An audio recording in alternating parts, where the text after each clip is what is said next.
నమస్కారం. లక్ష్మి చెప్పే కథలకు స్వాగతం. వీణులతో వీక్షించటానికి సిద్ధం కండి. ప్రియ సఖులు, ఇప్పుడు మనం ప్రముఖ రచయిత్రి శ్రీమతి పొత్తూరి విజయలక్ష్మి గారు రచించిన చంద్రహారం అనే ఓ చక్కని కథను విందామండి. ఈ కథ జూలై 25, 2004 సంవత్సరంలో ఈనాడు ఆదివారం పుస్తకంలో ప్రచురింపబడింది. ఇక కథ మొదలు పెట్టేస్తున్నానండి. రాత్రి 8:30 అయింది. భోజనం చేసి వచ్చానో లేదో ఇంట ఆయన పిలిచాడు. రామచంద్ర, నీకు ఫోన్ అన్నాడు. వెళ్ళి రిసీవర్ తీసుకున్నాను. చిన్న, నేనురా అన్నారు నాన్నగారు. ఏమిటి నాన్నగారు? చిన్న, మా అమ్మ. ఇక ఆ తర్వాత మాట్లాడలేకపోయారు. నా గుండె జారిపోయింది. ఎప్పుడు అడిగాను. ఇప్పుడే 10 నిమిషాలైంది అన్నారు. నేను వస్తున్నాను అని చెప్పాను. చెప్పవలసిన వారికి చెప్పి డబ్బు సమకూర్చుకుని బస్టాండ్కి వచ్చేసరికి ఆఖరి బస్సు వెళ్ళిపోయింది. రోడ్డు మీదకి వచ్చి ఒక లారీ దొరికితే అందులో ఎక్కాను. అర్ధరాత్రి దాటింది. ఇల్లు చేరేసరికి అడుగు పడలేదు. నాన్న వచ్చి తీసుకువెళ్లారు.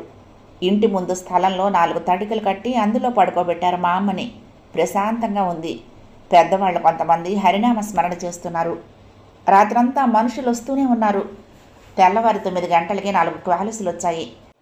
హైదరాబాద్ నుంచి పెదనాన్న, అమ్మ, పెద్దత్తయ్య, చిన్నత్తయ్య, మామయ్యలు, వాళ్ళ పిల్లలు అందరూ వచ్చారు. మా అమ్మకి ఏం తక్కువ, పిల్లలు ప్రయోజకులయ్యారు. మనవలు వృద్ధిలోకి వచ్చారు. అందరం కలిసి ఆర్భాటంగా సాగనంపాం. భోజనాలు అయ్యాక సెలవులు లేవని నా కజిన్స్ అందరూ తిరుగు ప్రయాణం అయ్యారు. నువ్వు వస్తావుట్రా, డ్రాప్ చేసి వెళ్తాం అన్నాడు మా సూర్యం అన్నయ్య. లేదులే, నేను 15 రోజులు సెలవు పెట్టొచ్చాను అన్నాను. భేషైన పని చేసావురా, నువ్వుంటే మీ నాన్నకు కొండంత అండ అన్నాడు తల పండిన తాతయ్య వరసాయన. ఎంతైనా వాడికి మా అమ్మ అంటే అభిమానం అంది మరో ముసలావిడ. ఆ అమ్మకి కోపం వచ్చింది. అభిమానాలు ఎవరికి లేవుట? పెద్ద పెద్ద ఉద్యోగాలు చేసుకునే వాళ్ళకి అన్నేసి రోజులు సెలవులు దొరకొద్దు అంది విసురుగా. ఆ మాట నిజమే. మా పెదనాన్న పిల్లలు, అత్తయ్యల పిల్లలు అందరూ పెద్ద పెద్ద ఉద్యోగస్తులు, వేల కొద్దీ సంపాదనలు. నేను ఒక చిన్న ఊళ్ళో గ్రామీణ బ్యాంకులో అటెండర్ని. నాకు చిన్నప్పటి నుంచి చదువు అవ్వలేదు. ఇంట్లో ఉండి మా అమ్మ గారం ఎక్కువై పాడైపోతున్నానని తన వెంట తీసుకువెళ్ళాడు మా పెదనాన్న. వారం తిరగకుండా పారిపోయి వచ్చేశాను. ఇక నా కర్మకి నన్ను వదిలేశారు. ఇంటర్ గట్టెక్కించి ఇక చదవనని మొండికేస్తే బ్యాంకులో అటెండర్ ఉద్యోగం ఇప్పించాడు మా పెద్దమామయ్య. మా అమ్మ బాధపడితే, వాళ్ళంతా బంగారాలు తింటారా, వీడు తినకపోతాడా అంది మా అమ్మ. 2వ రోజు నుంచే మా అమ్మ కర్మ ప్రారంభించారు. ఆ అమ్మ, పెదనాన్న, అత్తయ్యలు ఇద్దరూ మాత్రమే ఉన్నారు. మిగిలిన వారంతా వెళ్ళిపోయారు. ఇంటి పనంతా అమ్మ చూసుకుంటూ ఉంటే ఆ అమ్మ, అత్తయ్యలు కబుర్లు చెప్పుకుంటూ కాఫీలు తాగుతూ కాలక్షేపం చేసేవాళ్ళు. మొన్ననే కూకట్పల్లిలో స్థలం కొన్నాము. 10 లక్షలైంది. అందులో ఓ ఇల్లు కట్టి పారేస్తే పిల్లలిద్దరికీ చెరో ఇల్లు అమరుతుంది. డైమండ్ ఎగ్జిబిషన్లో డైమండ్ సెట్ కొనుక్కున్నా. చౌకగానే వచ్చింది 2 లక్షలు అంటూ లక్షల మీద మాట్లాడుకుంటారు. మా పెదనాన్న, పెద్దమావయ్య ఒకే డిపార్ట్మెంటు, సరి సమాన పదవులు. మా బావ దేశాన్ని దోచుకు తినేస్తున్నాడని ఈయనంటే, మా బామ్మరిది గుడిని గుళ్ళో లింగాన్ని మింగేస్తున్నాడని ఆయనంటూ ఒకరి గుట్టు మరొకరు బయట పెట్టేసుకుంటూ ఉంటారు. మా చిన్న మావయ్య కాంట్రాక్టరు, దిట్టంగా సంపాదిస్తున్నాడు. మాకో బాబాయ్ ఉన్నాడు, అమెరికాలో ఉంటాడు. అమెరికా వెళ్ళాక 4-5 సార్లు వచ్చాడు అంతే. వాళ్ళ పిల్లల్ని ఫోటోల్లో చూడటమే. మా అమ్మ కర్మకాండ సలక్షణంగా ముగిసింది. 12వ రోజు ఆశీర్వచనం అయిపోయింది. అంతా వెళ్ళిపోయారు. పెదనాన్న, అత్తయ్యలు కూడా ప్రయాణం అయ్యారు. కృష్ణ, అమ్మ బంగారం ఆడపిల్లలకి ఇవ్వాలిగా అన్నారు పెదనాన్న. అలాగే అన్నయ్య, అమ్మకి 3 పేటల చంద్రహారం ఉంది. అది ఇద్దరూ ఎలా పంచుకుంటారో వాళ్ళిష్టం అన్నారు నాన్న. అమ్మేసి చెరుసగం తీసుకుంటాం అంది పెద్దత్తయ్య. ఎన్నాళ్ల నుంచో నా మనసులో ఉన్న కోరిక బయట పెట్టాను. మా అమ్మ చంద్రహారం నాకు కావాలి అన్నాను. అందరూ తెల్లబోయారు. అదేమిట్రా, మా అమ్మ బంగారం నీకెలా వస్తుంది అంది చిన్నత్తయ్య. ఇది వాడికి పుట్టిన బుద్ధి కాదులేవే సుధా, వెనక పెద్దవాళ్ళుండి నాటకం ఆడిస్తున్నారు అంది పెద్దత్తయ్య విసురుగా. ఏమిటి ఆ మాటలు అని కసిరారు నాన్న. అంత నాటకాలు ఆడాల్సిన కర్మ మాకేం పట్టలేదమ్మా అందే అమ్మ. వ్యవహారం ఇంకా మొదలక ముందే నేను కల్పించుకున్నాను. నాకు ఊరికే వద్దు, దాని ధర నేనిస్తాను, నాకు ఆ చంద్రహారం కావాలి అన్నాను. అత్తయ్యల మొహాలు తేటపడ్డాయి. సరే అయితే శ్రావణ మాసంలో అమ్మ పేరు మీద కొత్త నగ చేయించుకుంటాము, ఈలోగా డబ్బిచ్చి పట్టుకెళ్ళు అని గడువు పెట్టి వెళ్ళిపోయారు. అమ్మ నా తల వాచేలా చీవాట్లు పెట్టింది. ఇప్పటికే పీకల దాకా మునిగున్నాము, పైగా ఇదొకటా? డబ్బిచ్చి కొనుక్కున్న ఆ మాట తెలియని వాళ్ళు ఆ బంగారం మనం కాజేశామనుకుంటారు. ఎందుకు వచ్చిన అప్రతిష్ట? నేనెందుకు చెప్తున్నానో అర్థం చేసుకో అంది. నేను వినలేదు. 2 నెలలు గడువుంది. ఆ నగ విలువ 32,000ట. అంత డబ్బు సమకూర్చడం నా బోటి సామాన్యుడికి మాటలు కాదు. మోజుపడి కొనుక్కున్న సెకండ్ హ్యాండ్ స్కూటర్ అమ్మేశాను. నా ఒంటి మీద ఉన్న గొలుసు ఉంగరాలు అమ్మేశాను. నెలవారీ కడుతున్న చీటీ పాడి తీసుకున్నాను. ఎలా అయితేనే డబ్బు సమకూర్చుకుని హైదరాబాద్ వెళ్ళి చిన్నత్తయ్యకు డబ్బు ఇచ్చి గొలుసు తీసుకున్నాను. వెళ్ళకపోతే నిష్ఠూరాలాడతారని పెదనాన్నింటికి వెళ్ళాను. వివరాలు తెలుసుకొని బొగ్గలు నొక్కుకుంది ఆ అమ్మ. ఈ మధ్య గ్రాముకు 30 రూపాయలు రేటు తగ్గింది. అందులోనూ పాత బంగారం. బజారులో అమ్మితే 28,000కు మించి రాదు. ఆ మిగిలింది నీకు ఆవడం అంటించింది సుధ. నువ్వు వెర్రి వెంగళప్పవి. ఇప్పుడు అంత డబ్బు పోసి ఆ మోటు నాకు ఎందుకు చెప్పు? ఆ డబ్బు పెడితే కొత్త డిజైన్లు కోకొల్లలు అంది. నేను ఆ మాటలేం పట్టించుకోలేదు. నాకు కొండెక్కినంత ఆనందంగా ఉంది.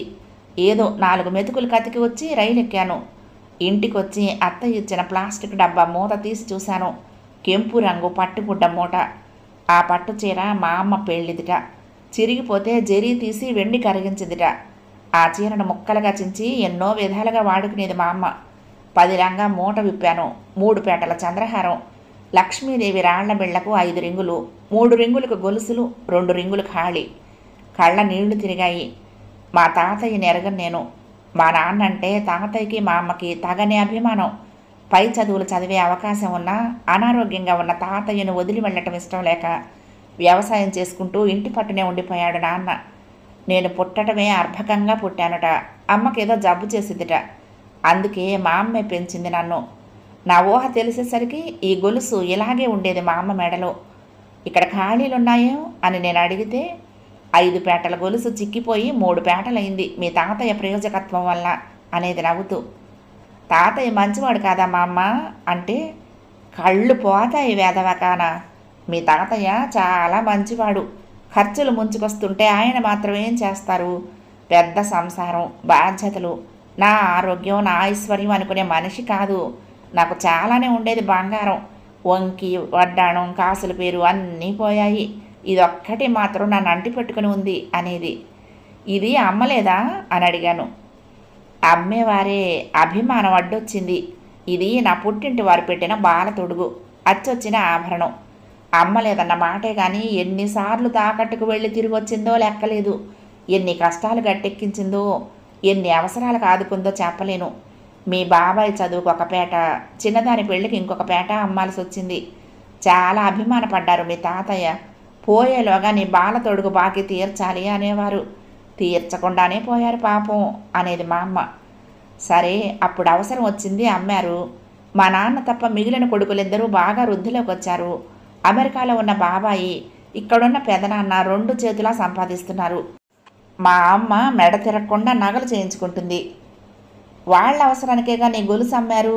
నీకు 2 గొలుసులు చేయించకూడదా అన్నాను. వెంటనే నా నోరు నొక్కేసింది మా అమ్మ.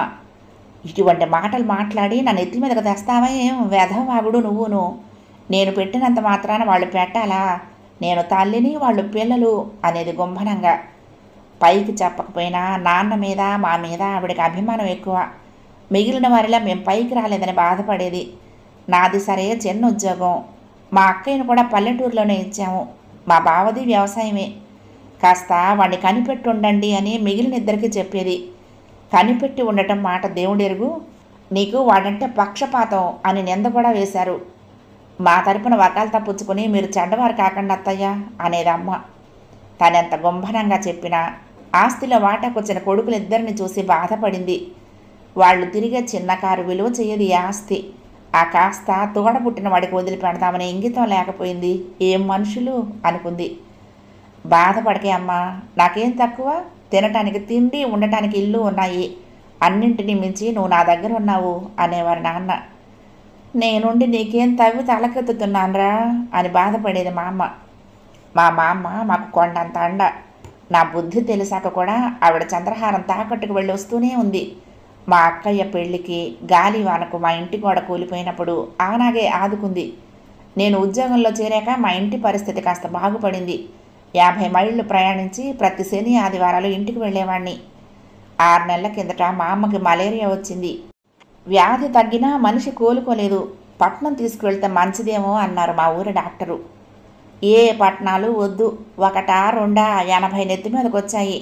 ఈ పక్షి లేచిపోవాలంటే కారణం కావద్దు, పట్టుకుని ఆపాలని ప్రయత్నించకండి అంది.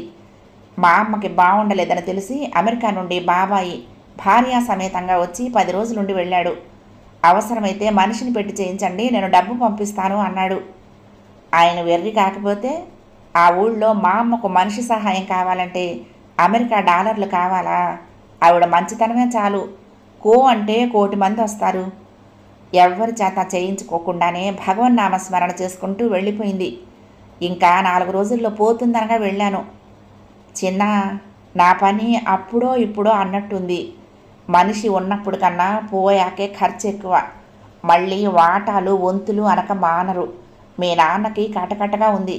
నా చంద్రహారం తాకట్టు పెట్టి డబ్బు తీసుకురా. ఇంకా తాకట్టెందుకులే, ఏకంగా అమ్మేయ్ అంది. నాకు కోపము బాధ ముంచుకొచ్చాయి. బతికున్నంతకాలం పిల్లల కోసం తాపత్రయపడింది చాలదా మా అమ్మ, ఇక తాకట్టు మాట ఎత్తకు అన్నాను. ఎంత పౌరుషం పొడుచుకొచ్చిందిరా చిన్న రామచంద్రయ్య అంది నవ్వుతూ. మా తాతయ్య పేరు రామచంద్రయ్య గారేగా మరి. అదే ఆఖరి చూపు, వెళ్ళిపోయింది. మా అమ్మ పాత గొలుసు కోసం అంత తాపత్రయపడ్డానని అందరూ నన్ను వెర్రివాడేలా చూశారు. వాళ్ళ కంటికి అది పాత బంగారమే కావచ్చు, కానీ అది మా అమ్మకు ప్రతిరూపం. మమ్మల్ని అందరినీ ఆదుకున్న కల్పతరువు, చెక్కు చెదరకుండా అలా ఉండిపోవలసిన తీపి గుర్తు.